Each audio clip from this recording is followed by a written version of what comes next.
But your teammate had top 10 finishes there too. Is it something about these cars that suit your style and his style at Darlington?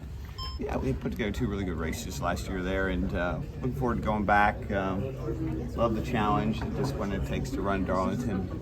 Sometimes I've done better than that than others, but last year was a good year for us there at RFK for sure. What was it about the track that suits your style? I just think that you have to be disciplined with the throttle and all those things, and you can't just jam it and go.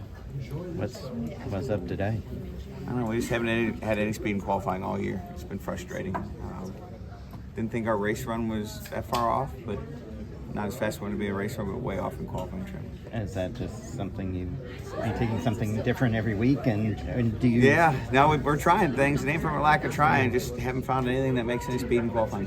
Yeah, and are you and Chris bring like the same thing, or are you like trying we've been trying different things to try to get both of our cars where they can qualify better, and we're not there.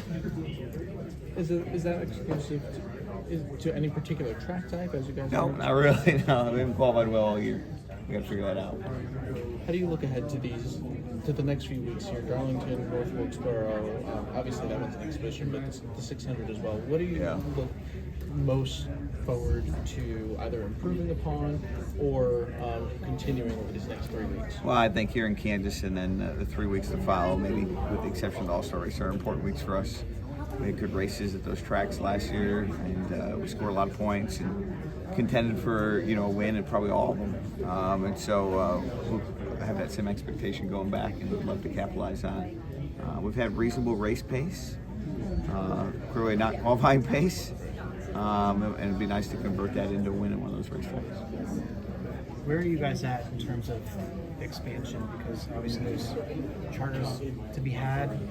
People want them right now. Is that something you guys are actively pursuing? Yes and no. I mean, you're looking for the right opportunity. The charter market is it's difficult because there's different people that maybe are in the market or maybe aren't in the market, and you don't really know it. It's not a very transparent process, right? But it's hard for anybody to fork out the 10, 20, 30 million, whatever you believe on any given day. And for us, I think it's just as hard. So I don't really have any news there. Would you buy a charter right now until the deal's done between the RT and NASCAR?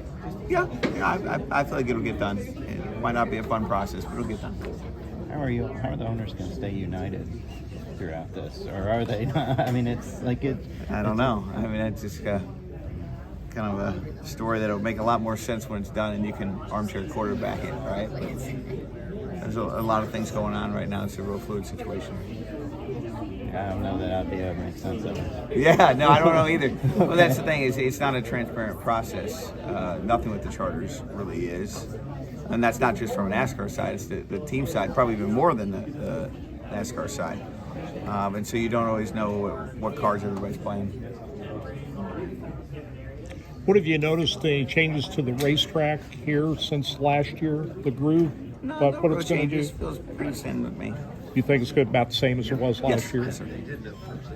How much riding at the top do you think we're going to see? Oh, a lot. For whatever reason, well, I probably know the reason. The next gen car just is not a high horsepower vehicle, and so you need to run the top just so you don't slow down the corner, because if you run lower, you're definitely shorter distance and all those things, but you have to slow down to make the corner. When you go to get back on the gas, there's not enough power to speed back up when you run the bottom. And so when you run the top, you don't have to slow down as much, and you don't need the engine as much. And so that's really had an effect on a track like Kansas, which has a little bit of that progressive banking, to where you either run the top or you're so slow down the straightaway it doesn't work.